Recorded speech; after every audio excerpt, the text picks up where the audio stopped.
by police and the registration for poverty alleviation program completed here on Nevis. Regionally, Trinidad police officers arrested after latest kidnap victim freed. Internationally, cancers rising around the world. And in sports, Warriors defeat Knight Riders and books place in 2018 CPL final. We will have the details to these and other stories after this short break.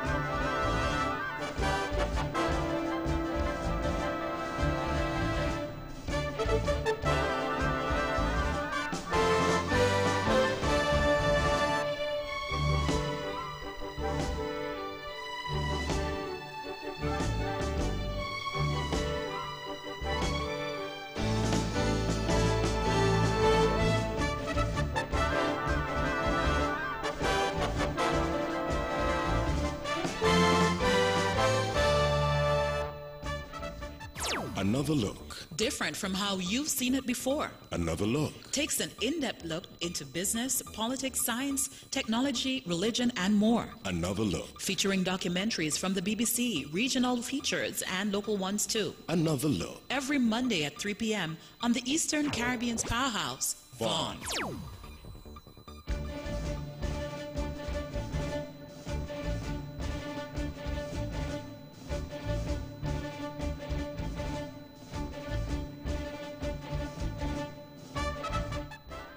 Welcome back and on to our national news segment. 3 persons are in custody following the largest ammunition and second largest firearm found in the Federation. 6 firearms, 2 45 pistols, 2 40 pistols and 1 9mm pistol and 138 revolver and in excess of 250 rounds of assorted ammunition were found. Reports are that police conducted an operation in Keys Village on St. Kitts this morning, Wednesday, September 12, 2018. While approaching premises in the area, they saw 4 males in a yard. The men began running when they saw the police approaching. The police pursued, and while chasing the person, one individual threw what appeared to be a bag over a wall. Upon inspection, the bag contained what appeared to be pistols and a large quantity of ammunition. During the chase of another individual, police came across another bag. Upon inspection, the bag contained what appeared to be pistols, a quantity of marijuana, and a large amount of assorted ammunition. They were taken into police custody along with a rental vehicle. 3 of the 4 men who were present were caught and 1 managed to escape. He is currently being sought by the police and investigations into the matter are ongoing. Tuesday, 11th September marked the final day for registration for the Poverty Alleviation Program here on Nevis. The registration process, which was to be completed on Friday, 7th September, was given an extension of 1 day on Tuesday. Now the registration process is completed. The question at hand is, where do we go from here? Minister with responsibility for the Social Services Department here in Nevis, the Honorable Eric Evelyn, explained that the next stage will be to verify the information for the individuals who have registered for assistance. The information that has been collected by all of the persons who showed up at the various community centers to register, that information has to be verified and collated. As to where we go from here, we are not sure in terms of when the assistance will start, but the verification and collation process is a process that should take some time, and so we'll have to wait until that process is completed by the Statistics Department and the other departments that are responsible for the verification and collation process. That is the Honorable Eric Evelyn. The Federal Household Assistance Program was introduced by the Team Unity Administration to assist the households whose gross income falls under EC $3,000.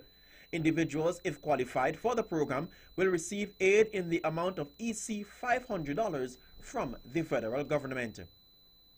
Deputy Premier of Nevis and the Minister responsible for disaster management, the Honorable Alexis Jeffers, is urging the public to be attentive to media alerts and to be prepared as Tropical Storm Isaac approaches the Eastern Caribbean.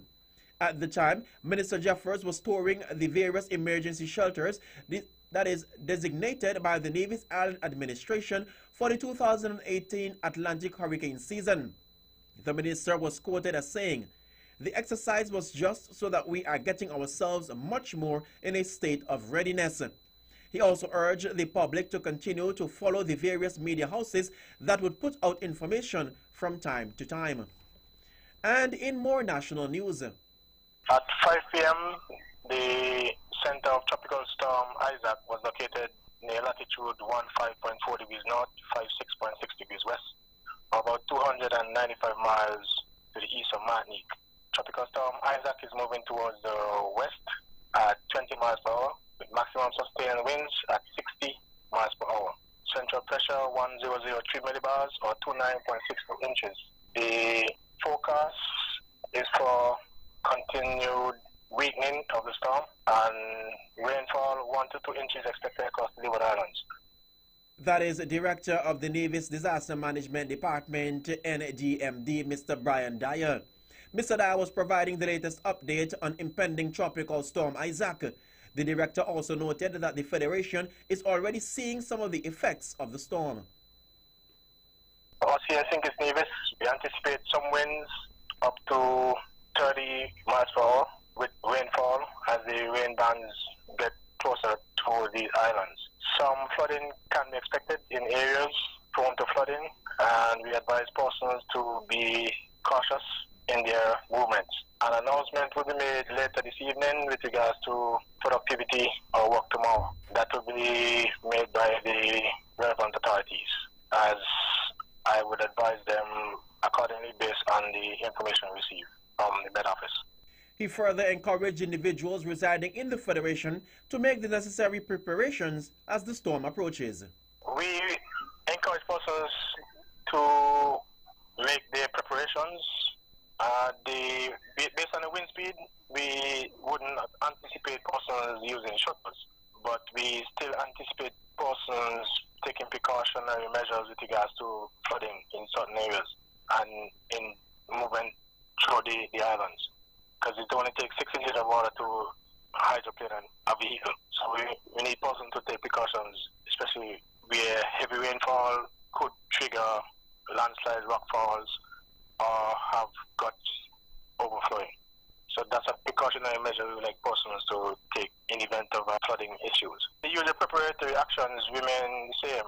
You stock up on your food and have your disaster plan and know where your shelters are, etc. That should be paramount. That is Mr. Brian Dyer. And based on a police communique, forensic pathologist Dr. Valerie Alexandrov performed their autopsy on the body of the late Edward Ryan of Upper Fines Avenue, Bastille, on September 10, 2018. Dr. Alexandrov concluded that death was as a result of multiple fatal gunshot wounds to the head at the end of the examination. Police received a report of a shooting incident at about 10:40 p.m. on Thursday, 6th September, and preliminary investigations revealed that 58-year-old Ryan was sitting in his car when two armed men approached him. They opened fire and he was shot several times above the body. He succumbed to his injuries at the scene. His death took the toll for the Federation to 21 thus far for the year. Anyone with information regarding the shooting death of Ryan is asked to call the Violent Crimes Unit at 467-1887. And in more police news, an autopsy performed on the body of the late Vincent Taylor by forensic pathologist Dr. Valerie Alexandrov. After completing the post-mortem examination, Dr. Alexandrov concluded that Taylor had multiple non-fatal gunshot wounds and one fatal suicidal gunshot wound to the head. A coroner's inquest into his death is expected to be concluded in the near future. Back in late August of this year, security forces were conducting a joint search operation for Taylor, who was wanted for armed robbery and was a person of interest in the shooting death of Police Sergeant Leon Powell, who was the SKN's 18th murder victim. During the operation, Taylor opened fire on the officers, injuring one of them. They returned fire, and consequently, Taylor was shot and killed as a result. He was later pronounced dead by the district medical officer, and the police officer was transported to the JNF hospital, where he received medical attention for his injuries. Following the federal government's decision to bring an end to debtors' prison here in St. Kitts and Nevis, there has been passionate discussions about the decision. Prime Minister the Honorable Timothy Harris made the announcement at the Thursday, 6th September 2018 sitting of the National Assembly. He noted that at the last meeting of the cabinet that he instructed Attorney General Vincent Byron Jr. to get his legal department to look at the matter with the view of bringing it to an end or some of the most punitive aspects of it. On one side, there is consensus with the government's decision, and on the other hand, there are those individuals who are in complete disagreement with the idea. Heavyweight panelist Mr. Edric Stanley is concerned about the implications of removing this law from the books. I personally feel that that is something that they should leave alone. It's a can of worms that needs to remain closed. The reason for that, certain areas can be dealt with simply by appealing your particular case. But do you know what would happen if they were to completely relax the laws with regard to people who owe debt? The ramification of the changing of this particular law is very, very far-reaching. And I would say from the mic of Von Radio to the Honorable Prime Minister and to the Honorable Premier, we must think very clearly as to what we truly want. And if you're truly attempting to help the small or the common man, he is the one going to be hurt mostly. Making this clarion call to Honorable Prime Minister Timothy Harris, leave that law alone. On the other side of the debate, heavyweight panelist Conrad Naya-Liburd is in full support of the government's move. It's been so long that that law need to be removed from the books. It's been there, I think, from the 17th century. It's a slave law. It doesn't exist in no jurisdiction nowhere around the world that you lock a man up because he owes money and he spend the time and come out still owing the money. When he's in jail, he can't work to earn or in any way sort out the money. So, I mean, you basically, what are you doing? What exactly are you doing? First, he go to jail. He comes out. He still owe the money. For the time he spent in jail, he cannot earn the money. He can't sort the money. So what are you doing? There's something wrong with that. Where are the dead bodies in America, Canada, and England, Barbados, and everywhere that doesn't have that law? There are so many ways and means you can ensure that people pay their debts other than putting them to jail. Because really and truly, you tie the man hand and foot and you ask him to run. It's impossible. It's totally impossible. That is heavyweight panelist Conrad Naya-Liburd. And finally, in our national news segment, St. Kitts and Nevis will host the ICT Information and Communications Technologies Week, September 24th to the 28th, 2018. During the week, the 17th Caribbean Ministerial Strategic Seminar will be held from September 26th to 27th at the St. Kitts Marriott Resort and Royal Beach Casino. The initiative was started in 2004 by CTU with the aim of laying a common platform of understanding on ICT issues amongst government ICT and telecommunication ministers and senior policymakers. These seniors have endured as a key initiative of the CTU as they bring and keep regional ministers and senior public officials up to date with key developments and trends in information and communications technologies. ICT Week is a collaboration between the government of St. Kitts and Nevis and Caribbean Telecommunications Union. It will be held under the theme 21st Century Government, Enhancing Connections, Accelerating Progress. And that brings us to the end of our national news segment. You can visit our website at www.vonradio.com, or you can visit our social media page at Facebook at Von Radio and our YouTube channel at Von Radio. News from across the region comes up next.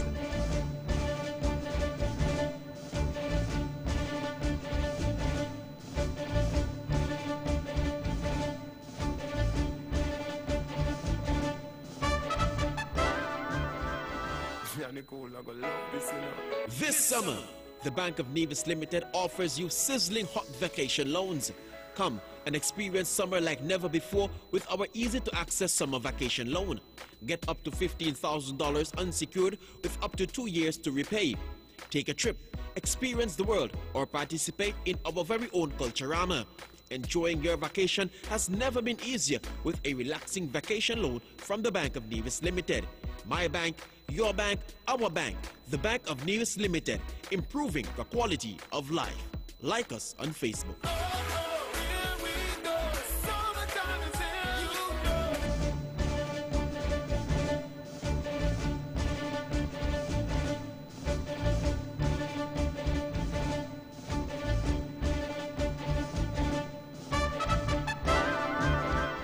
Welcome back and on to our regional news segment. Out of Trinidad, 2 police constables were arrested on Monday night in connection with the kidnapping of Natalie Polani, wife of Jason Polani, heir to Philip Polani's family oil and natural gas inland and offshore contracting limited firm, who was abducted in South Trinidad last week. Polani was freed after members of a joint unit of police and military personnel stopped a vehicle in San Juan after 7 p.m. on Monday. She was unharmed and in good health, and the suspect driving the car was held. 3 other suspects were later held. The 2 police officers arrested in connection with the kidnapping were taken to separate locations in the Northern Division where they were interrogated. By 10 p.m. a corporal was also taken into custody but was later released. Following the initial recovery of the victim and arrest of several suspects, Commissioner of Police COP Gary Griffith said, and I quote, "We intended to get every one of them," end quote. However, when asked about to give his thoughts on the kidnapping of Natalie Polani, Mr. Griffith responded with no comments. Sentiment and suspicions are running high in Trinidad and Tobago, and residents are questioning the integrity of the security forces. And the Barbados government and the International Monetary Fund, IMF, have reached a staff-level agreement which would see the country getting access to a total US $290 million. Prime Minister Mia Mottley and Deputy Division Chief of the Caribbean 2nd Division of the IMF, Bert Van Selm, made the announcement during a press conference last Friday. The IMF official suggested that the Barbados Economic Recovery and Transformation BERT program, on the basis of which assistance is being granted, had the funds thumb up. Van Selm said the measures in the program should help reach a primary surplus target of 6% of GDP in the fiscal year 2019-2020. He also noted that Barbados would emerge stronger and more dynamic from the program, and it would be better positioned to generate growth and job creation for citizens.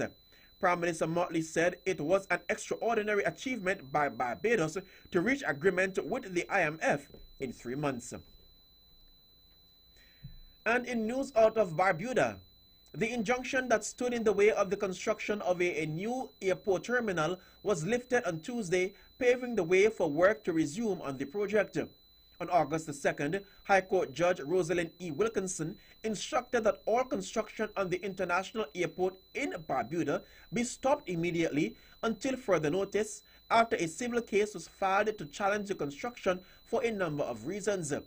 The unanimous judgment was delivered via video conference and read by Justice of Appeal Davidson Baptiste, who spoke on behalf of Mario Michael, Paul Webster QC, and himself. Dr. David Dorset, one of the attorneys representing the government, has described the decision as a victory. He said, and I quote, "The court decided that the appeal would be allowed. The injunction would be discharged on the principle that the right to be heard is a sacrosanct right." Dr. Dorset pointed out that Tuesday's ruling means that there is no legal impediment hindering the continuation of the construction, which is set to resume as soon as possible. And finally, in our regional news segment, Eastern Cuba has suffered drought since time immemorial. However, the western and central regions of the island used to be almost free of the phenomenon until the latest drought that plagued this country between 2014 and 2017. Agronomist Lux East Rodriguez said for the first time, drought is seen as a major threat due to the magnitude of the economic impacts it caused. Mr. Rodriguez said that the methodological tool that is at the 10th International Congress of Disasters held in Havana on July 2nd to the 6th, which allows farmers and agricultural decision makers to easily determine how drought resilient a farm is. The tool is a result of the program Sustainable Agricultural Practices adopted to climate change in the province of Guantanamo, Cuba, which was implemented in 2016 by local entities. In addition to a self-assessment guide, the instrument included in a book of resilience to drought based on archaeology includes a perception survey of the phenomenon. With a rainy season that usually runs from May to November, Cuba has been implementing the National Water Policy since 2012, a program that depends on rainfall which uses 60% of the water for agriculture. That concludes our regional news segment. International news comes up next.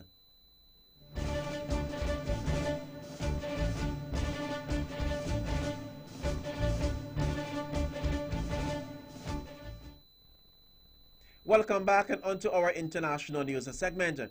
There will be 18.1 million new cases of cancer and 9.6 million people will die with the disease this year worldwide, a report predicts. The rise from 14.1 million causes and 8.2 million deaths in 2012 is partly due to the growing and aging population. The figures suggest 1 in 5 men and 1 in 6 women will develop the disease in their lifetime. Additionally, as countries become wealthier, more people get cancers related to lifestyle rather than those linked to poverty. The latest report from researchers suggests lung cancer, female breast cancer, and bowel cancer are responsible for a third of all cancer cases and deaths worldwide. And highways in U.S. East Coast areas braced for Hurricane Florence are congested with motorists fleeing the storm of a lifetime. Up to 1.7 million people have been ordered to evacuate across South Carolina, North Carolina, and Virginia. The Category 4 storm with 130 miles per hour winds is forecast to make landfall early on Friday. Here are residents of the Carolinas speaking about the impending storm. Everybody's frightened. When we get frightened, we have panic attacks if they mention rain. We could have storm surge coming from this side, and we could have runoff coming from this side. So that's a disaster. If that scenario happens, we're all underwater. We're all underwater because you're talking 20 feet of water. If the storm's still at the 130 mile an hour or better, I'm out of here because that's all my house is built to withstand. This being 150, couldn't take the roof off. Just loading up everything that we can, getting our whole house in the U-Haul, and then we're headed in town. And in remarks at a summit, President Vladimir Putin has suggested a peace deal could be reached with Japan without any preconditions by the end of the year. Here is more in this report. President Putin called for a quick peace deal to address territorial issues with Japan. His Japanese counterpart, Shinzo Abe, noted the lack of a formal peace was an abnormal situation. Their change in tone is notable. 1 month ago, Japan raised alarms over Russia's increased military activity on the disputed Kuril Islands. Moscow cited its concerns over Tokyo's plans to deploy a new ballistic missile defense system in the region. Two sides are cooperating, working together on renewable energy and fishing projects, and fostering returns by former Japanese inhabitants of the islands to visit family graves there. And finally, in our international news segment, the European Commission's President Jean-Claude Juncker said in his annual State of the Union address has called on the EU to harness its political, economic, and military power. He also proposed a new Africa-Europe alliance that is based on cooperation rather than charity, leading to a continent-to-continent free trade agreement. We have more in this report. Europe has a complicated message for Africa. On the one hand, European Union leaders are still preoccupied by the challenge of uncontrolled immigration, hence the call from Jean-Claude Juncker for 10,000 more guards to prevent Africans and other migrants from crossing Europe's borders. And with more guards, more old-fashioned aid money too, to support weak and impoverished African states and to encourage their citizens to stay at home rather than joining those heading to Europe. Nature has its natural course, and there's nothing we can do about it. And that concludes our international news segment. Sports is next.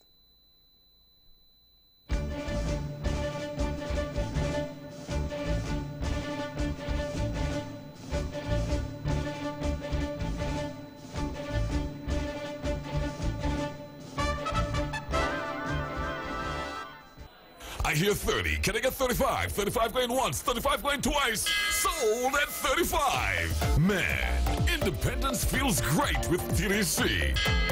Celebrate 35 days of savings at all TDC retail stores. Get up to 35% off in-store on a wide range of selected items. Get 35% off home and office furniture. Grab 35 items for only $35. It's TDC 35 days of savings. Up to 35% off selected items plus $35 specials. Celebrating 35 years of independence across all TDC retail stores. Independence just feels so great at TDC. Terms and conditions apply.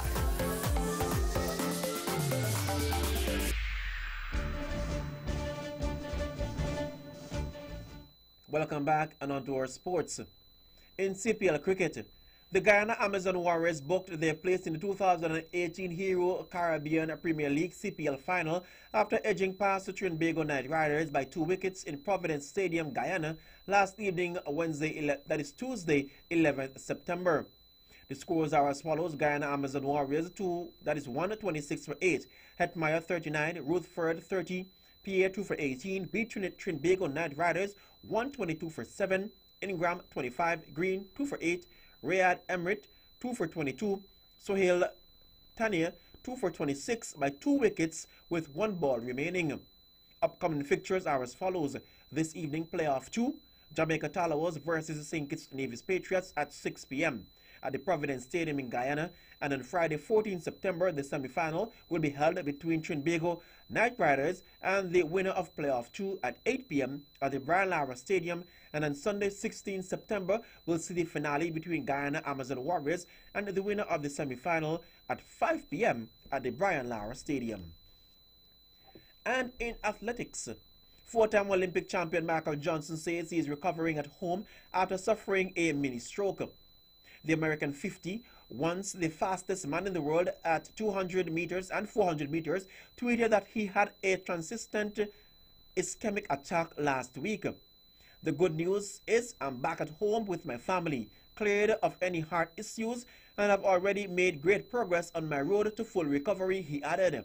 Johnson's goal in the 400 meters and at the 2000 Olympics at 33 years, 12 days, made him the oldest gold medalist at any track event shorter than 5,000 meters. And finally, in our sporting news segment in football, a third European Cup club competition could be introduced alongside the Champions League and Europa League from 2021, according to the head of the Association of Europe's biggest teams. European Club Association ECA chairman Andrea Agnelli, who is also on UEFA's executive committee, said the green light has been given. He did not give any more details on how the tournament would be organized. Speaking at the annual general meeting of the ECA in Croatia, he said the third competition would increase the number of clubs involved in European football from 80 to 96. And that's it for sports. The latest weather is next.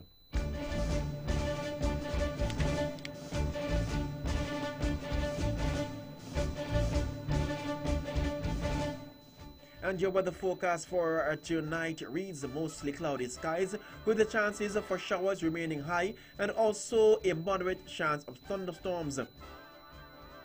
Across most of the eastern Caribbean, a moisture boundary ahead of Tropical Storm Isaac will provide a bit of instability in the atmosphere during the next 24 hours. The seas are very rough with significant wave heights of 2.1 to 3.7 meters or 7 to 12 feet as Tropical Storm Isaac approaches the area.